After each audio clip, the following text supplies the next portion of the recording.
This one is called The Birthday of the Infanta, and it has a subtitle, if you want to call it that, to Mrs. William H. Grenfell of Taplow Court, brackets, Lady Desborough, close bracket.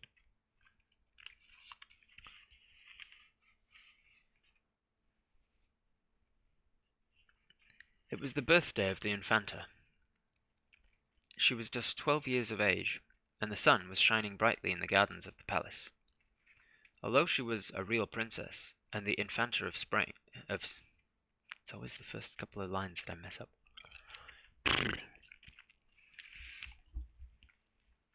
And then the rest, of course. She was just 12 years of age, and the sun was shining brightly in the gardens of the palace. Although she was a real princess and the Infanta of Spain, she had only one birthday every year, just like the children of quite poor people.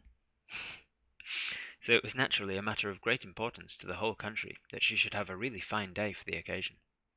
And a really fine day it certainly was. The tall striped tulips stood straight up on their stalks, like long rows of soldiers, and looked defiantly across the grass at the roses, and said, what do tulips sound like? Tulips are Dutch, right?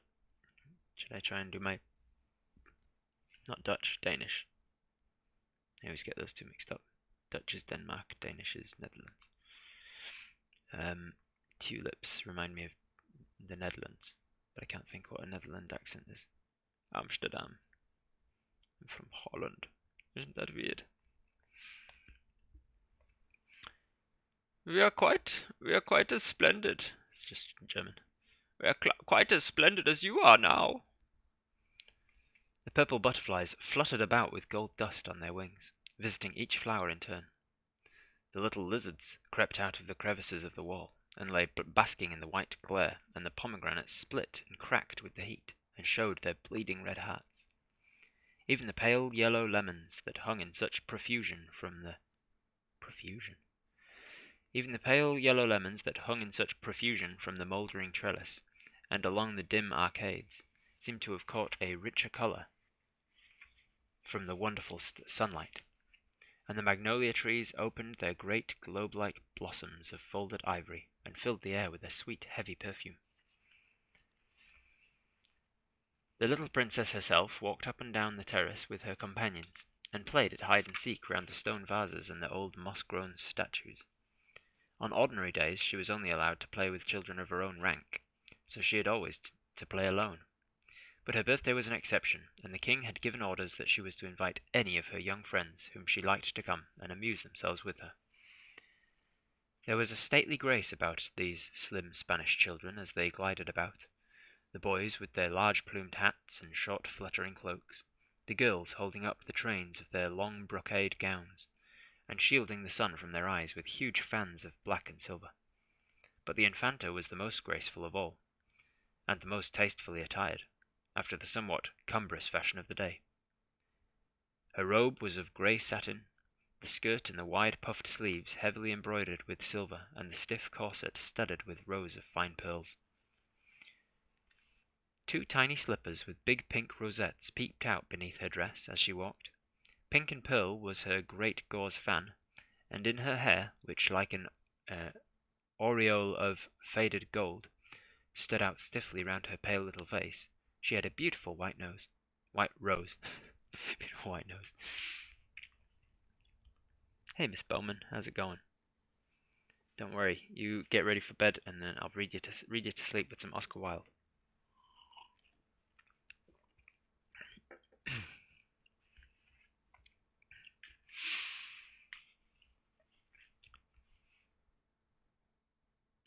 Where did I... Oops, I've got myself lost. Beautiful white rose, there it is.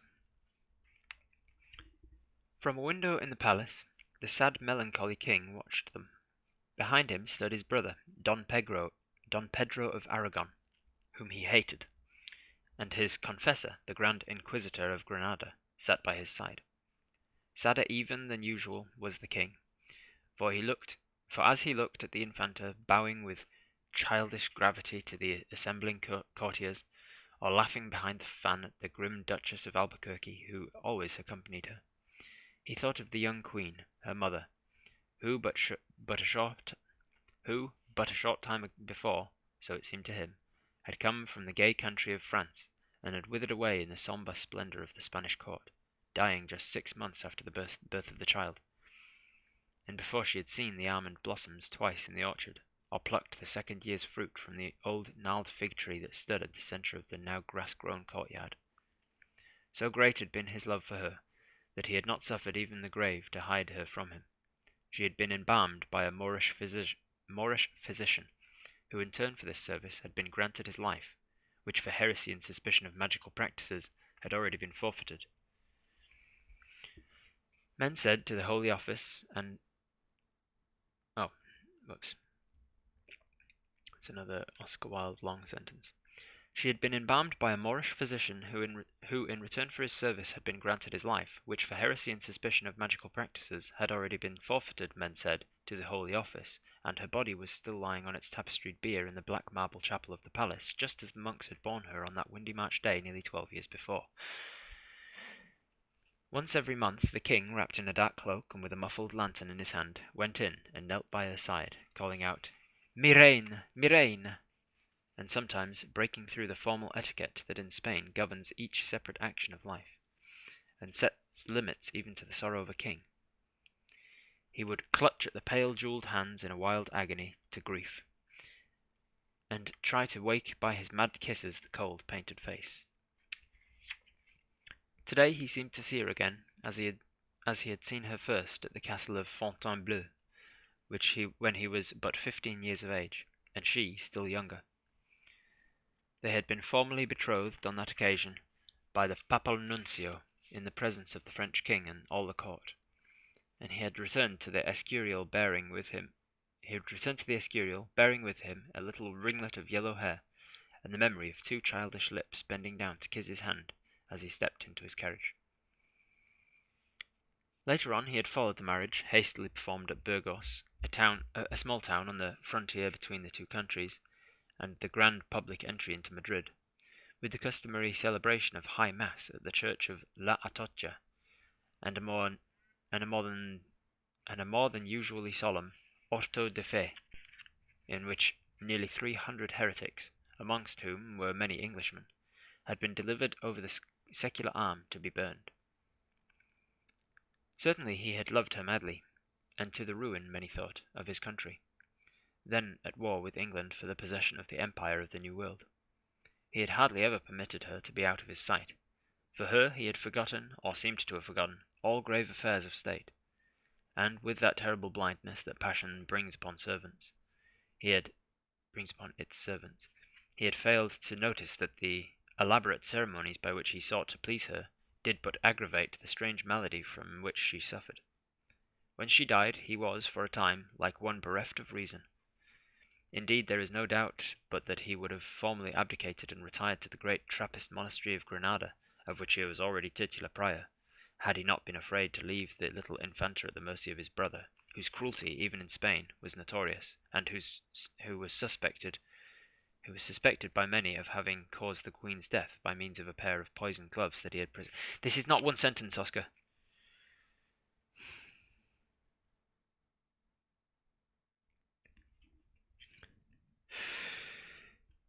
Indeed, there is no doubt but that he would have formally abdicated and retired to the great Trappist monastery at Granada, of which he was already titular prior, had he not been afraid to leave the little Infanta at the mercy of his brother, whose cruelty, even in Spain, was notorious, and who was suspected by many of having caused the Queen's death by means of a pair of poisoned gloves that he had presented to her on the occasion of her visiting his castle in Aragon.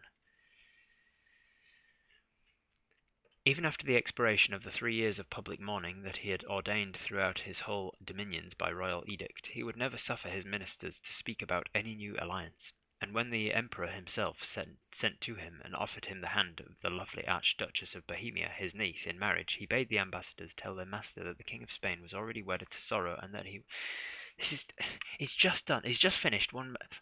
In writing, I remember one of the things I first learned. We're talking English English lessons at high school. This is what I'm talking. One of the first things you learn is mix it up. If you're gonna put a long sentence in, that's all good because it makes it a bit interesting to read. Put a long sentence in, follow it with a short one. Mix it up. He's followed a long sentence with an even longer sentence. Even after the expiration of the 3 years of public mourning that had ordained throughout his whole dominions by royal edict, he would never suffer his ministers to speak about any new alliance, and when the emperor himself sent to him and offered him the hand of the lovely Archduchess of Bohemia, his niece, in marriage, he bade the ambassadors tell their master that the King of Spain was already wedded to sorrow, and that she was but a barren bride. He loved her better than beauty. That's not the end, that's a semicolon. An answer that cost his crown the rich provinces of the Netherlands, which soon after, at the emperor's instigation, revolted against him under the leadership of some fanatics of the Reformed Church. 1, 2, 3, 4, 5, 6, 7, 8, 9, 10, 11, 12, 13, 14, 15 lines that sentence spans. 15 lines.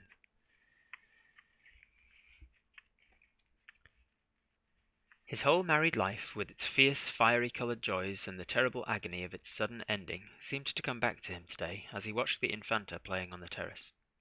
She had all the Queen's pretty petulance of manner, the same wilful way of tossing her head, the same proud, curved, beautiful mouth, the same wonderful smile, vrai sourire de France, indeed, as she glanced up now and then at the window or stretched out her little hand for the stately Spanish gentleman to kiss. But the shrill laughter of the children grated on his ears, and the bright, pitiless sunlight mocked his sorrow, and a dull odour of strange spices, such as embalmers use, seemed to taint, or was it fancy, the clean morning air.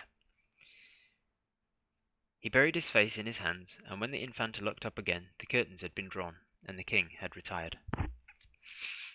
She made a little moue of disappointment, and shrugged her shoulders.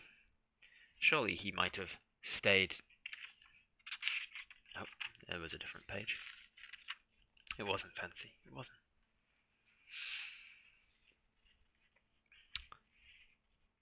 Surely he might have stayed with her on her birthday. What did the stupid state affairs matter? Or had he gone to that gloomy chapel where the candles were always burning, and where she was never allowed to enter? How silly of him, when the sun was shining so brightly, and everyone was so happy. Besides, he would miss the sham bullfight for which the trumpet was already sounding, to say nothing of the puppet show and the other wonderful things. Her uncle and the Grand Inquisitor were much more sensible. They had come out onto the terrace and paid her nice compliments. So she tossed her pretty head, and taking Don Pedro by the hand, she walked slowly down the steps towards a long pavilion of purple silk that had been erected at the end of the garden, the other children following in strict order of precedence, those who had the longest names going first.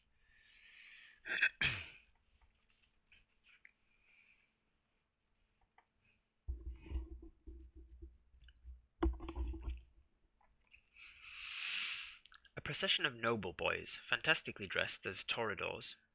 Toreadors? I forget how to say that. Toreadors. I think it's toreadors. A procession of noble boys, fantastically dressed as toreadors, came out to meet her, and the young Count of Tierra Nueva, a wonderfully handsome lad of about 14 years of age, uncovering his head with all the grace of a born hidalgo and grandee of Spain, led her solemnly into a little gilt and ivory chair that was placed on a raised dais above the arena. The children grouped themselves all round, fluttering their big fans and whispering to each other, and Don Pedro and the Grand Inquisitor stood laughing at the entrance. Even the Duchess, the Camerera Maya, even the Duchess, the Camerera Maya, as she was called, a thin, hard-featured woman with a yellow ruff, did not look quite so bad-tempered as usual, and something like a chill smile flitted across her wrinkled face and twitched her thin, bloodless lips.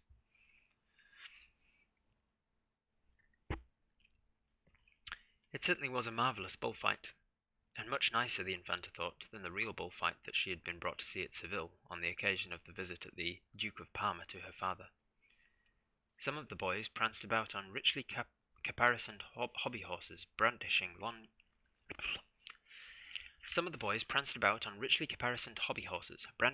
javelins with gay streamers of bright ribbons attached to them. Others went on foot, waving their scarlet cloaks before the bull, and vaulting lightly over the barrier when he charged them.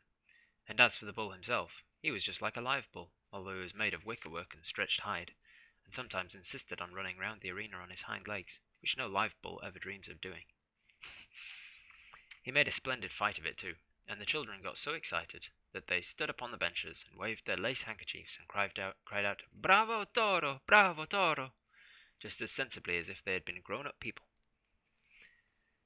At last, however, after a prolonged combat, during which several of the hobby horses were gored through and through with their riders dismounted, the young Count of Tierra Nueva brought the bull to his knees, and having obtained permission from the Infanta to give the coup de grace, he plunged his wooden sword into the neck of the animal with such violence that the head came right off, and disclosed the laughing face of the little Monsieur de Lorraine, the son of the French ambassador at Madrid.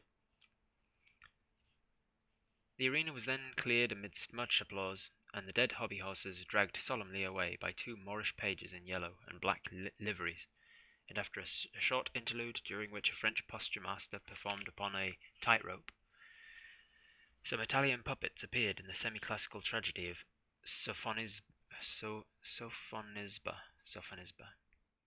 Some Italian puppets appeared in the semi-classical tragedy of Sophonisba on the stage of a small theatre that had been built for the purpose. They acted so well, and their gestures were so extremely natural, that at the close of the play the eyes of the Infanta were quite dim with tears. Indeed, some of the children really cried and had to be comforted with sweetmeats, and the Grand Inquisitor himself was so affected that he could not help saying to Don Pedro that it seemed to him intolerable that things made out of simply wood and coloured wax had worked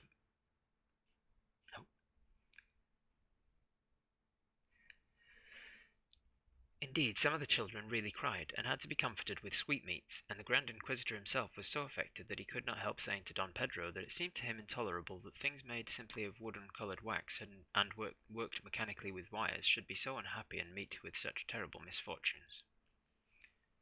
An African juggler followed, who brought in a large flat basket covered with a red cloth, and having placed it in the centre of the arena, he took from his turban a curious reed pipe and blew through it.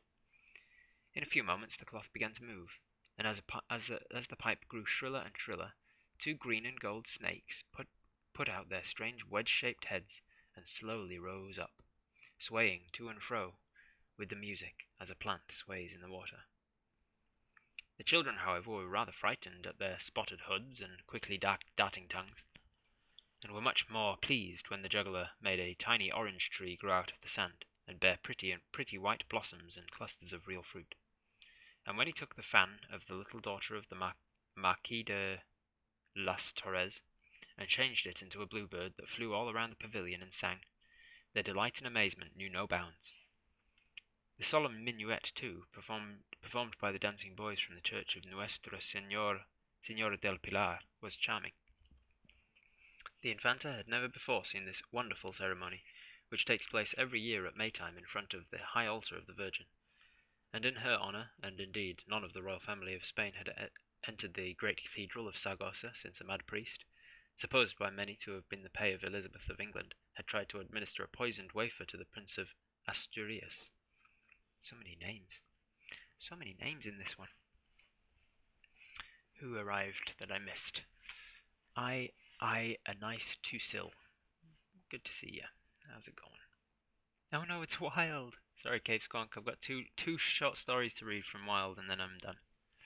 And then I can hand the book back to my friend Seth Lord. Your teacher said 20 words is a long sentence, 30 is an absolute maximum if it's well written. This may not apply to English and old literature. I'll have to count them up. See how many it's got. So she had known only by hearsay of Our Lady's Dance, as it was called, and it certainly was a beautiful sight. The boys wore old-fashioned court dresses of white velvet, and their curious three-cornered hats were fringed with silver and surmounted with huge plumes of ostrich feathers, the dazzling whiteness of their costumes as they moved about in the sunlight being still more accentuated by their swarthy faces and long black hair. Everybody was fascinated by the grave dignity with which they moved through the intricate figures of the dance, and by the elaborate grace of their slow gestures and stately bows, and when they had finished their performance and doffed their great plumed hats to the Infanta, she acknowledged their reverence with much courtesy and made a vow that she would send a large wax candle to the shrine of Our Lady of Pilar in return for the pleasure that she had given her. See, that one alone was 1, 2, 3, 4, 5, 6, 7, 8, 9, 10, 11, 12, 13, 14, 15, 16, 17, 18, 19, 20, 21,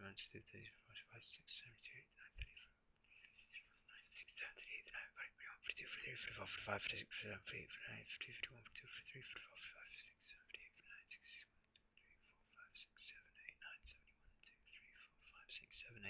80 words. 80 words. Just let that sink in. 80 words for that sentence. And that only went over 1, 2, 3, 4, 5, 6, 7, 8, 9, 10, 11 lines.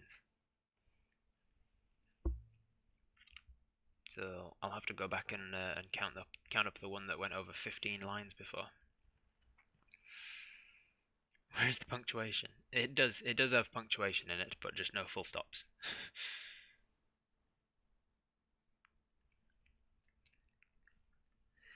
A troop of handsome Egyptians, as the gypsies were termed in those days, then advanced into the arena, and sitting down cross-legged in a circle, began to play softly upon the zithers, moving their bodies to the tune and humming, almost below their breath, a low, dreamy air. When they caught sight of Don Pedro, they scowled at him, and some of them looked terrified, for only a few weeks before he had only a few weeks before he had had 2 of their tribe hanged for sorcery in the marketplace at Seville. But the pretty Infanta charmed them, as she leaned back, peeping over her fan with her great blue eyes, and they felt sure that one so lovely as she could never be cruel to anybody. So they played on very gently, and just touching the cords of the zithers with their long pointed nails, and their heads began to nod as though they were falling asleep. Suddenly, with a cry so shrill that all the children were startled, and Don Pedro's hand clutched at the agate pommel of his dagger, they leapt to their feet and whirled madly round the enclosure, beating their tambourines and chanting some wild love song in their strange guttural language. Then at another signal, they all flung themselves against the ground and lay there quite still, the dull strumming of the zithers being the only sound that broke the silence. After they had done this several times, they disappeared for a moment and came back leading a brown, shaggy bear by a chain, and carrying on their shoulders some little Barbary apes, which is actually a type of monkey, not an ape. The bear stood upon his head with the utmost gravity, and the wizened apes began all kinds of amusing tricks with 2 gypsy boys who seemed to be their masters, and fought with tiny swords, and fired off guns, and went through regular soldiers' drill just like the king's own bodyguard. In fact, the men were a great success. But the funniest part of the whole morning's entertainment was undoubtedly the dancing of the little dwarf. When he stumbled into the arena, waddling on his crooked legs and waggling his huge misshapen head from side to side, the children went into a loud shout of delight, and the Infanta herself laughed so much that the camarera was obliged to remind her that although there were many precedents in Spain for a king's daughter weeping before her equals, there were none for a princess of the royal blood making so merry before those who were her inferiors in birth. The dwarf, however, was really quite irresistible, and even at the Spanish court always noted for its cultivated passion for the horrible. So fantastic a little monster had never been seen. It was his first appearance, too. He had been discovered only the day before, running wild through the forest, by 2 of the nobles who happened to have been hunting in a remote part of the great cork wood that surrounded the town, and had been carried off by them to the palace as a surprise for the Infanta, his father, who was a poor charcoal burner, being too well pleased to get rid of so ugly and useless a child. This is very nice. The thieving pirates are in the chat. What? Who's thieving? Oh, are people mugging me or something? What is happening? Why has everybody turned pirate? I looked down for a couple of pages, look back up, and everybody's a pirate. What did I miss? God knows. I know, right? Lovely parents. We made a little monster. Get rid of him.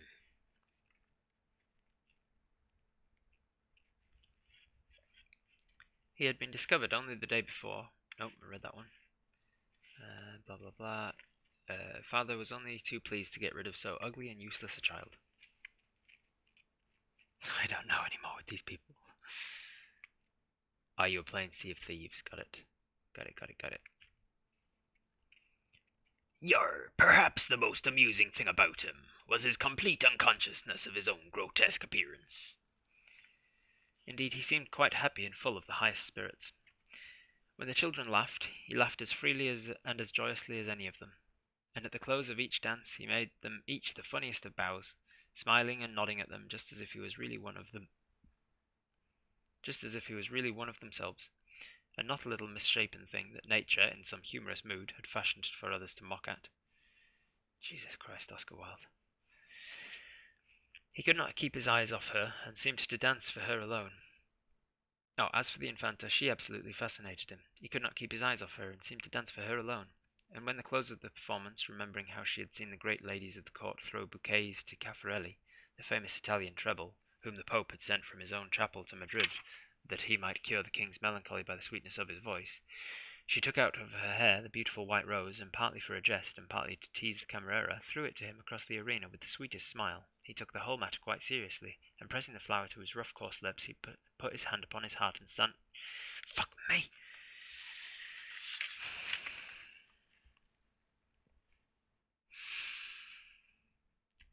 He could not keep his eyes off her, and seemed to dance for her alone, and when at the close of the performance, remembering how she had seen the great ladies of the court throw bouquets to Caffarelli, the famous Italian treble, whom the Pope had sent from his own chapel to Madrid, that he might cure the king's melancholy by the sweetness of his voice, she took out of her hair the beautiful white rose, and partly for a jest and partly to tease the camerera, threw it to him across the arena with her sweetest smile. He took the whole matter quite seriously, and pressing the flower to his rough coarse lips, he put his hand upon his heart and sank on one knee before her, grinning from ear to ear, and with his little bright eyes sparkling with pleasure.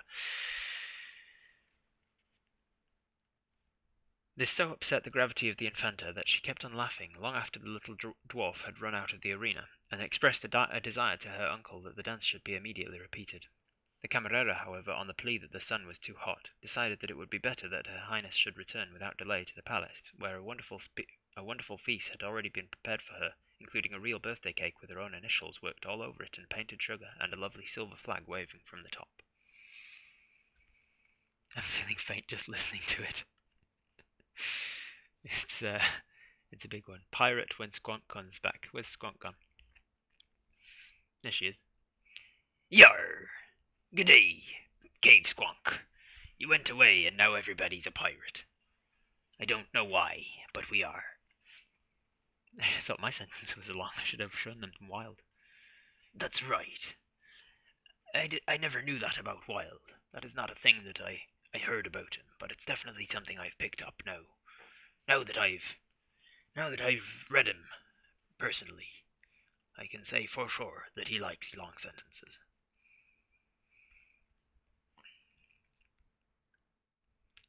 I found that pirate is just like a gravelly version of West Country. Ooh, I'm a pirate, right? But am I a pirate or am I a farmer? Ooh, hello, combine harvester. Do I drive a pirate ship or a combine harvester? If I'm a farmer, but then I just kind of get a voice, if I get punched in the throat and and then I start to get a little bit more gravelly, and then I give up my life on the farm and I go and get on the ship, and then I'm a pirate and I live a pirate's life. Yar.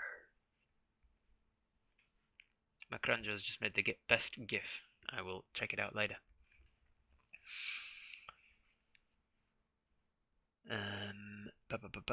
Sparkling with pleasure. This so upset the gravity of the Infanta.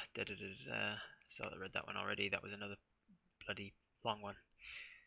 Including a real birthday cake with her own initials worked all over it in painted sugar, and a lovely silver flag waving from the top.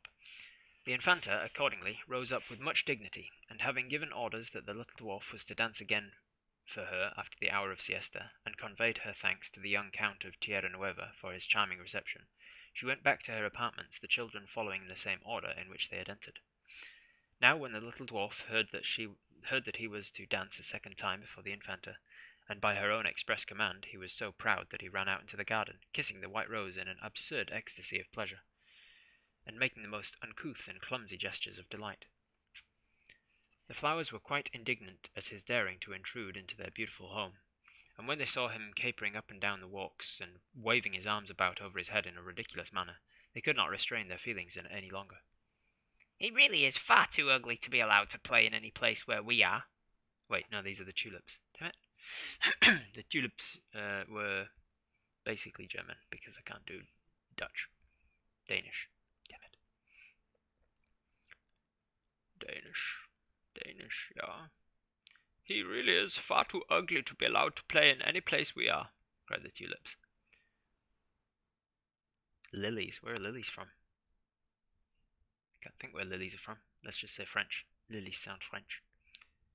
Monet painted lilies, didn't he? And so he was French. You should drink poppy juice and go to sleep for 1,000 years, said the great scarlet lilies, and they grew quite hot and angry. Cactus. Ooh, that's a dry one, is that? It's a dry cactus. He is a perfect horror, screamed the cactus. Why, he is twisted and stumpy, and his head is completely out of proportion with his legs. Really, he makes me sick. He makes me feel prickly all over. If he comes near me, I'll sting him with my thorns. And then the white rose tree. White rose is Yorkshire. White rose is the flower of Yorkshire, for those who don't know. Ah, and he actually has got one of my best blooms, exclaimed the white rose tree. I gave it to the Infanta this morning myself, as a birthday present, and he's stolen it from her. And she called out, Thief! Thief! Thief! At the top of her voice. Who's here? Lisa's here. Hey Lisa, how's it going? What's today's literary selection? We're finishing off the Oscar Wilde. Well, actually, time's going on now, so I might only get through one of the two that remains. You're from Denmark and speak Danish. Elworth, Dutch is from the Netherlands, where tulips are from. Danish is Denmark. I always get the two of them mixed up. Danes come from Denmark, and that's where the good bacon comes from, right? Danish bacon. And the Dutch come from Netherlands. So I was getting it right instinctively, and then second guessing myself and mixing it up. Sorry, Elworth. Thanks for correcting me. Even the red geraniums, who did not usually give themselves airs, were known to have a great many poor relations themselves, curled up in disgust when they saw him, and when the violets meekly remarked that they thought he was certainly extremely plain, still he could not help it, they retorted with a good deal of justice that was his chief defect, and that there was no reason why one should admire a person because he was incurable. And indeed some of the violets themselves felt the ugliness of the little dwarf was almost ostentatious, and that he would have shown much better taste if he had looked sad, or at least pensive, instead of jumping about merrily and throwing himself into such grotesques and silly attitudes. Hopefully this is a story with a moral about, like, don't judge people for their appearances, and the flowers all get their comeuppance somehow or other, and it's not just a story about how evil it is to be born with dwarfism.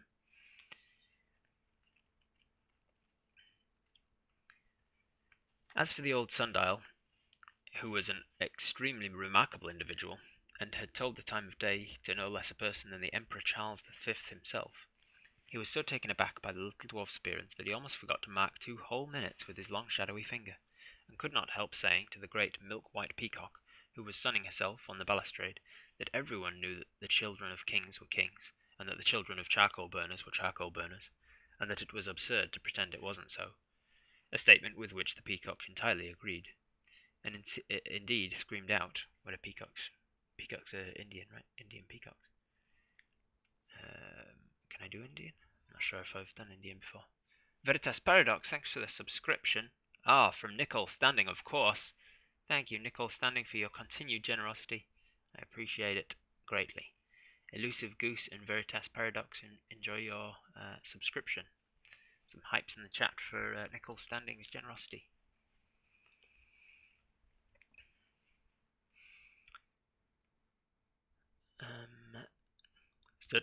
Certainly, in such a loud, harsh voice that the goldfish who lived in the basin of the cool, splashing fountain put their heads out of the water and asked the huge stone tritons what on earth was the matter.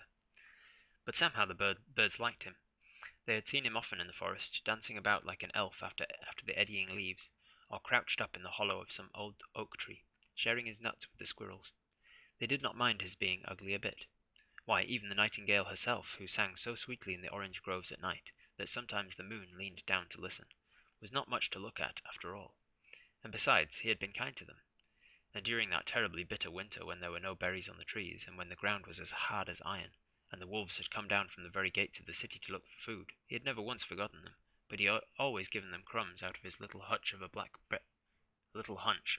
bread, and divided them with whatever poor breakfast he had. So they flew round and round him, just touching his cheek with their wings as they passed, and chatted to each other, and the little dwarf was so pleased that he could not help showing them his beautiful white rose, and telling them that the Infanta herself had given it to him, because she loved him. They did not understand a single word of what he was saying, but that made no matter, for they put their heads on one side and looked wise, which is quite as good as understanding a thing, and very much easier. The lizards also took an immense fancy to him, and when he grew tired of running about and flung himself down on the grass to rest, they played and romped all over him, and tried to amuse him in the best way they could. Lizards. Lizards have a sort of, this kind of a voice, I think. Everyone cannot be as beautiful as a lizard, they cried. That would be too much to expect. And although it sounds absurd to say so, he really is not so ugly after all, provided, of course, that one shuts one's eyes and does not look at him. He's not ugly as long as you're not looking at him. The lizards were extremely philosophical by nature, as we all know lizards to be, of course, and often sat thinking for hours and hours together, when there was nothing else to do, or when the weather was too rainy for them to go out. The flowers, however, were excessively annoyed at their behaviour, and at the behaviour of the birds. "It only shows," they said, "what a vulgarizing effect this incessant rushing and flying about has. Well-bred people always stay exactly in the same place, as we do. No one ever saw us hopping up and down on the walks, or galloping madly through the grass after dragonflies. When we do want a change of air, we send for the gardener, and he carries us to another bed. This is dignified, as it should be. But birds and lizards have no sense of repose, and indeed birds have no even permanent address. They are mere vagrants like the gypsies, and should be treated in exactly the same manner." So they put their noses in the air and looked very haughty, and were very delighted when... Jesus. Thanks, Brown. I didn't see it coming, because I didn't get any scares in the last chat, so I was lulled into forgetting about it. Oh man, I've lost my place. Thank you for the bits. They were mere blah blah blah. They were quite delighted. They put their noses in the air and looked very haughty, and were quite delighted when, after some time, they saw the little dwarf scramble up from the grass and make his way across the terrace to the palace. He should certainly... who's this one? This is the flowers again. "He should certainly be kept indoors for the rest of his natural life," they said. "Look at his hunched back and his crooked legs." And they began to titter. But the little dwarf knew nothing of all of this. He liked the birds and the lizards immensely, and thought that the flowers were the most marvellous things in the whole world, except of course the Infanta. But then she'd given him the beautiful white rose, and she loved him, and that made a great difference. Skibbits didn't work. It definitely did for me. It was quiet for you. Oh, I wonder why. I think maybe my desktop audio needs to be on in order for that to work. Have you not been hearing the sounds of people subscribing and following as well? Because I definitely get an audio notification when the sounds of the... but I think maybe that's a desktop noise, and I had my desktop audio muted because I didn't expect any desktop audio. You heard it, but very quietly. You probably heard it through my headphones, which were very loud, out into my microphone. For me, it definitely worked. Crunching your bedroll so loudly you didn't even hear. Bread roll, not bedroll. Crunching your bedroll. There we go. Well, I've got the desktop audio on now. I could even turn it all the way up. Max it out.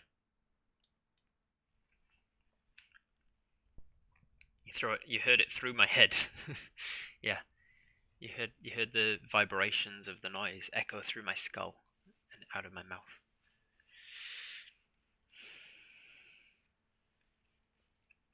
Unbreakable. Unbreakable. Thank you, Fancy, for the 500-bit test. Did you hear it that time?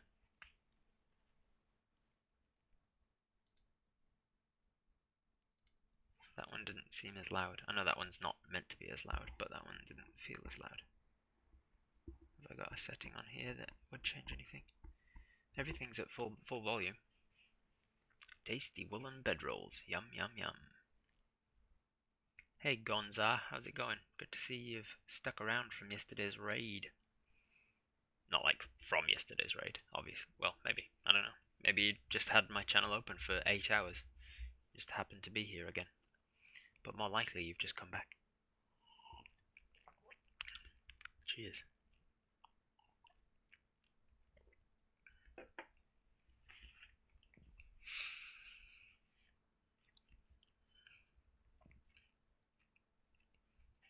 She loved him, and that made a great difference. How he wished that he had gone back with her. She would have put him on her right hand and smiled at him, and he would have never left her side, but would have made her his playmate, and taught her all kinds of delightful tricks. For though he had never been in a palace before, he knew a great many wonderful things. He could make little cages out of rushes for the grasshoppers to sing in, and fashion the long-jointed bamboo into the pipe that Pan loves to hear. He knew the cry of every bird, and would call the starlings from the tree-top or the heron from the mere. He knew the trail of every animal, and could track the hare by its delicate footprints, and the boar by its trampled leaves. All the wild dances he knew, the mad dances in red raiment with the autumn, the light dance in blue sandals over the corn, the dance with white snow wreaths in winter, and the blossom dance through the orchard in spring. He knew where the wood pigeons built their nests, and once, when a fowler had snared the parent bird, he had brought up the young ones himself, and had built a little dovecote for them in the cleft of a pollard elm. That's a word I don't know here. Pollard elm.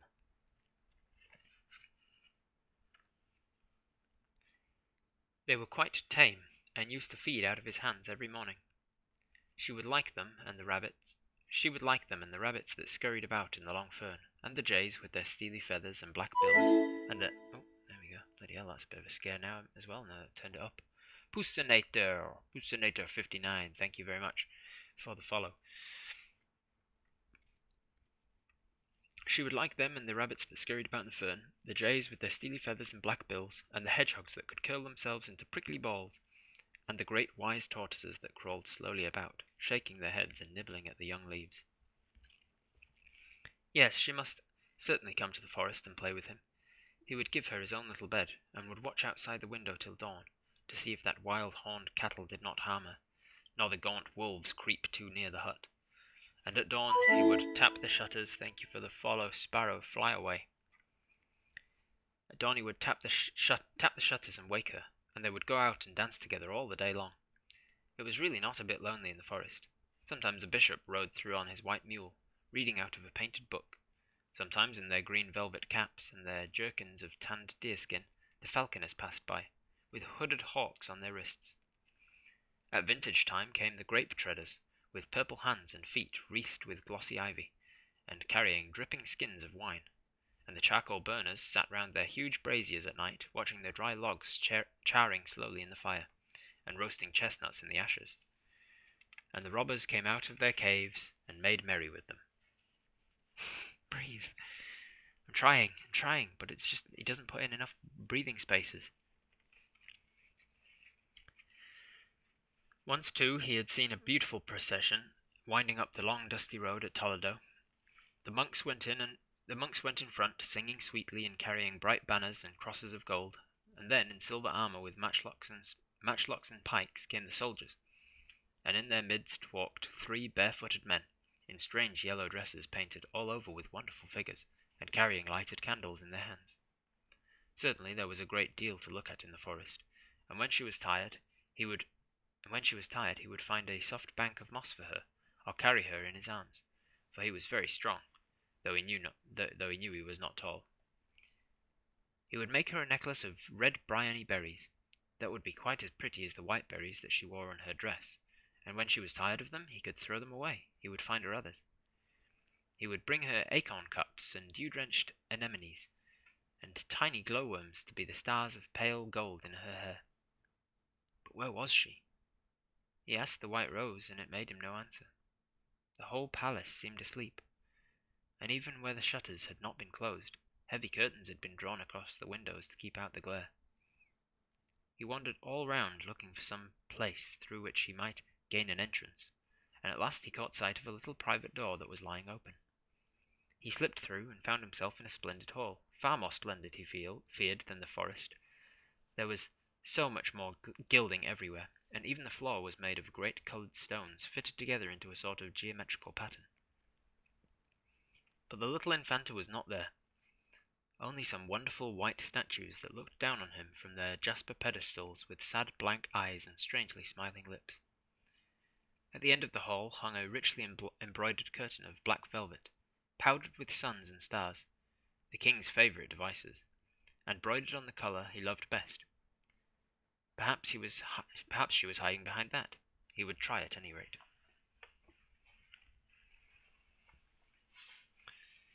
What are you saying? Oh, Cave Squat's gonna be spamming the community goal. Cave Squat really wants me to do an art stream, I guess.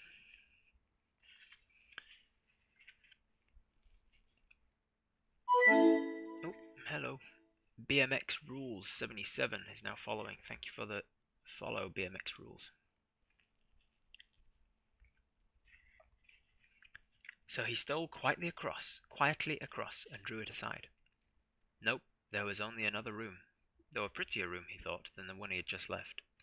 The walls were hung with a many-figured green arras of needle-wrought tapestry representing a hunt, the work of some Flemish artists who had spent more than 7 years in its composition. God damn, I didn't read that sentence well. Oh man, my arms are stiff this morning. That elbow that I talked about yesterday, having been overexerted when somebody put me in an armbar. Stretch it out.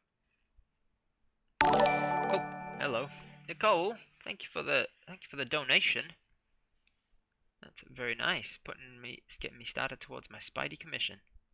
Boom, bada boom, bada boom. Hype, hype, hype. Exercise is bad for you. No exercise is worse. I should do yoga instead. I should do yoga as well. Get more flexible. I need to be more flexible because it's harder to put me in a submission if my arm already bends that way. Have I been taking potassium for my sore muscles? Well, I mean, I had a banana yesterday, a banana smoothie. They're full of potassium, right?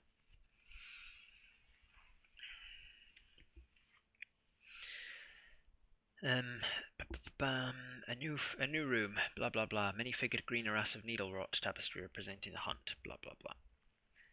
The work of some Flemish artists who had spent more than 7 years in its composition. It had once been the chamber of Jean le Fou, as he was called, that mad king who was so enamoured of the chase that he had often tried in his delirium to mount the huge rearing horses and to drag down the stag on which the great hounds were leaping, sounding his hunting horn and stabbing with his dagger at the pale flying deer. It was now used as the council room, and on the centre table were lying the red portfolios of the ministers, stamped with the gold tulips of Spain, and the arms and emblems of the house of Habsburg. The little dwarf looked in wonder all round him, and was half afraid to go in.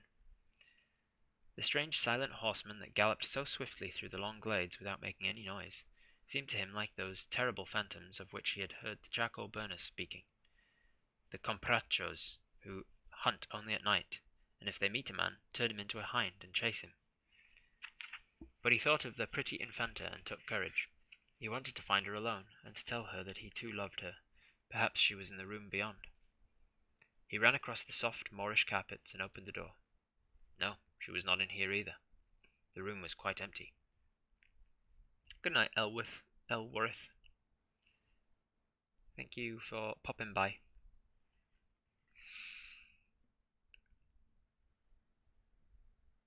He ran across the soft Moorish carpets and opened the door. Nope, she was not in here either. The room was quite empty. It was a throne room, used for the reception of foreign ambassadors, when the king, which of late had not been often, consented to give them a personal audience. The same room in which many years before envoys had appeared from England to make arrangements for the marriage of their queen, then one of the Catholic sovereigns of Europe, with the emperor's eldest son. The hangings were of gilt cordovan leather, and a heavy gilt chandelier with branches for 300 wax lights hung down from the black and white ceiling. Underneath a great canopy of gold cloth on which the lions and towers of the Castile were broidered in seed pearls, stood the throne itself, covered with a rich pall of black velvet, studded with silver tulips and elaborately fringed with silver and pearls. On the second step of the throne was placed the kneeling stool of the Infanta, with its cushion of cloth of silver tissue, and below that again, and beyond the limit of the canopy, stood the chair for the papal nuncio, who alone had the right to be seated in the king's presence on the occasion of any public ceremonial, and whose cardinal hat, with its tangled scarlet tassels, lay on a purple tabouret in front. On the wall facing the throne hung a life-size portrait of Charles V, in hunting dress, with a great mastiff by his side, and a picture of Philip II receiving the homage of the Netherlands, accompanying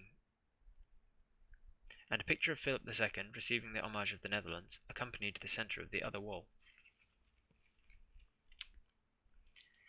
Between the windows stood a black ebony cabinet, inlaid with plates of ivory, on which the figures from Holbein's Dance of Death had been graved, by the hand, by some. Between the windows stood a black ebony cabinet, inlaid with plates of ivory, on which the figures from Holbein's Dance of Death had been graved, by the hand, some said, of that famous master himself. But the little dwarf cared nothing for all of this magnificence. He would not have given his rose for all the pearls on the canopy, nor one white petal of his rose for the throne itself. What he wanted was to see the Infanta before she went down to the pavilion, and ask her to come away with him when he had finished his dance. Here in the palace the air was close and heavy, but in the forest the wind blew free, and the sunlight with wandering hands of gold moved the tremulous leaves aside. There were flowers too in the forest, but not so splendid, perhaps, as the flowers in the garden, but more sweetly scented for all that. Hyacinths in the early spring, that flooded with wavering purple the cool glens and grassy knolls, yellow primroses that nestled in little clumps round the gnarled roots of the old oak trees, bright celandine and blue speedwell, and irises lilac and gold. There were grey catkins on the hazels, and the foxgloves drooped with the weight of their dappled bee-haunted cells. The chestnut had its spires of white stars, and the hawthorn its pallid moons of beauty. Yes, surely she would come if only he could find her. She would come with him to the fair forest, and all day long he would dance for her in delight. A smile lit up his eyes at the thought, and he passed into the next room. How long is this bloody story? Why is this not split into chapters? Of all the rooms, this was the brightest and the most beautiful. The walls were covered with a pink-flowered lucca damask, patterned with birds and dotted with dainty blossoms of silver. The furniture was of massive silver, festooned with florid wreaths and swinging cupids. In front of the two large fireplaces stood great screens broidered with parrots and peacocks, and the floor, which was of sea-green onyx, seemed to stretch far away into the distance. Nor was he alone. Standing under the shadow of the doorway, at the extreme end of the room, he saw a little figure watching him. His heart trembled. A cry of joy broke from his lips, and he moved out into the sunlight. As he did so, the figure moved out also, and he saw it plainly. The Infanta? It was a monster, the most grotesque monster he had ever beheld. Not properly shaped as all other people were, but hunchbacked and crooked-limbed, with huge lolling head and mane of black hair. The little dwarf frowned, and the monster frowned also. He laughed, and it laughed with him, and held its hands to its sides, just as he himself was doing. He made it a mocking bow, and it returned him with a low reverence. He went towards it, and it came to meet him, copying each step that he made, and stopping when he stopped himself. He shouted with amusement, and ran forward, reaching out his hand, and the head of the monster touched his. It was as cold as ice. He grew afraid, and moved his hand across, and the monster's hand followed it quickly. He tried to press on, but something smooth and hard stopped him. The face of the monster was now close to his own, and seemed full of terror. He brushed his hair off his eyes. It imitated him. He struck at it, and it returned blow for blow. He loathed it, and it made hideous faces at him. He drew back, and it retreated. What is it? He thought for a moment, and looked round to the rest of the room. It was strange, but everything seemed to have its double in this invisible wall of clear water. Yes, picture for picture was repeated, and couch for couch. The sleeping fawn that lay in the alcove by the doorway had its twin brother that slumbered, and the silver Venus that stood in the sunlight held out her arms to a Venus as lovely as herself. Was it Echo? He had called to her once in the valley, and she had answered him word for word. Could she mock the eye as she mocked the voice? Could she make a mimic world just as the real world? Could the shadows of things have colour and life and movement? Could it be that? He started, and taking from his breast the beautiful white rose, he turned round and kissed it. The monster had a rose of its own, petal for petal the same. It kissed it with like kisses, and pressed it to its heart with horrible gestures. When the truth dawned on him, he gave a wild cry of despair, and fell sobbing to the ground. So it was he who was misshapen and hunchbacked, foul to look at and grotesque. He himself was the monster, and it was him that all the children had been laughing. It was the little princess who he had thought loved him. She too had been merely mocking at his ugliness and making merry over his twisted limbs. Why had they not left him in the forest, where there was no mirror to tell him how loathsome he was? Why had his father not killed him rather than send him to his shame? The hot tears poured down his cheeks as he tore the white rose to pieces. The sprawling monster did the same, and scattered the faint petals in the air. It grovelled on the ground, and when he looked at it, it watched him with a face drawn with pain. He crept away lest he could see it, and covered his eyes with his hands. He crawled like some wounded thing into the shadow, and lay there moaning. And at that moment the Infanta herself came in with her companions through the open window, and when they saw the ugly little dwarf lying on the ground, and beating the floor with his clenched hands, in the most fantastic and exaggerated manner, they went off into shouts of happy laughter, and stood all round him and watched him. "His dancing was funny," said the Infanta, "but his acting is funnier still. Indeed, he is almost as good as the puppets, only, of course, not quite so natural." And she fluttered her big fan and applauded. But the little dwarf never looked up. Then his sobs grew fainter and fainter, and suddenly he gave a curious gasp and clutched his side, and then he fell back again and lay quite still. "That is capital," said the Infanta, after a pause. "But now you must dance for me." "Yes," cried all the children, "you must get up and dance, for you are as clever as the Barbary apes, and much more ridiculous." But the little dwarf made no answer. Don't worry, guys, I'm sure it's going to end in a nice happy ending, like Oscar Wilde likes to use. The Infanta stamped her foot and called out to her uncle, who was walking on the terrace with the chamberlain, reading some dispatches that had just arrived from Mexico, where the Holy Office had recently been established. "My funny little dwarf is sulking," she cried. "You must wake him up and tell him to dance for me." They smiled at each other and sauntered in, and Don Pedro stooped down and slapped the dwarf on the cheek with his embroidered glove. "You must dance," he said. "Petite monster, you must dance. The Infanta of Spain and the Indies wishes to be amused." But the little dwarf never moved. "A whipping master should be sent for." It should be in Spanish, shouldn't it? Español, España, España. It's hard to do. I don't do Italian well, but I keep slipping into Italian when I try Spanish. Sí. Hablas español, señor? "A whipping master should be sent for," said Don Pedro wearily, as he ran back to the terrace. But the chamberlain looked grave, and he knelt beside the little dwarf and put his hand upon his heart.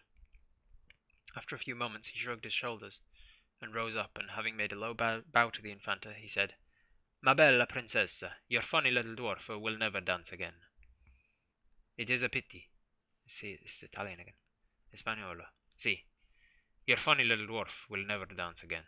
It is a pity, for he is so ugly that he might have made the king smile.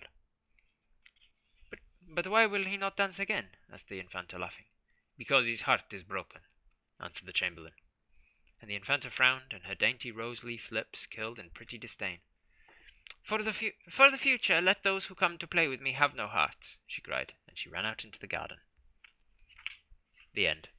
That's a fitting place to leave it, Oscar Wilde. That's a fitting place to leave it. She breaks his heart, he dies, and then she goes, "Well, in that case, I don't want anybody to have hearts in future." And then she runs off to play with her friends. Perfect moral. Perfect moral to the story.